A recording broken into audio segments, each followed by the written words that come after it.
Жетістікке жеткен еліміздегі атақты адамдарды зерттей жүріп, олардың қандай қасиеттері бар екенін анықтадым. Барлық әнші, актерлардағы ең басты қасиет ол табандылық және жауапкершілік. Жетістікке жету үшін ең маңызды екі қасиет мыналар дедік. Табандылық, яғни шыдамдылық. Қиындықтарға қарамай, мақсатыңа қарай үздіксіз қадам жасау. Көп адамдар алғашқы сәтсіздіктен кейін тоқтап қалады, ал табандылар соңына дейін барады. Екінші, жауапкершілік. Өз ісіңе, уақытыңа, шешімдеріңе толық жауап беру. Жауапкершілікті адам өзін дамытып, кез келген жағдайдан сабақ ала алады. Жетістікке жетуге көмектесетін тағы да 5 маңызды қасиетті атағым келеді. Ол өзін өзі дамытуға құштарлық. Жетістікке жеткен адамдар әрқашан жаңа білім іздейді, өз шеберлігін арттыруға тырысады. Келесі, мақсат қоя білу.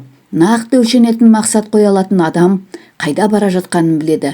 Мақсат жетістікке бастар жолдың бағыты. Келесі ең маңызды басты қасиет ол уақытты тиімді пайдалану. Уақытпен жұмыс істейтін, уақытын жоспарлайтын адам көп нәрсеге үлгереді. Бұл қасиет табысқа жетуде өте маңызды. Өзін өзі бақылау. Келесі қасиет көңіл күйге емес, міндетке сүйеніп әрекет ету. Бұл қасиет жалқаулықты жеңудің кілті. Келесі бір қасиет сенімділік. Өз-өзіне деген сенім. Өз күшіне сенетін адам кез келген кедергіні жеңе алады. Сенім табыстың психологиялық тірегі. Қазіргі уақытта біз көбінесе айтатын сөзіміз уақыт жоқ, уақыт жетпейді деген сияқты сөзді көп айтамыз. Уақытты жоспарлау жетістікке жетудегі шешуші дағдылардың бірі. Бұл қасиетті дамытсаңыз, көп нәрсеге үлгеріп, өміріңізді тиімді басқара аласыз дейді. Күнделікті жоспар құру,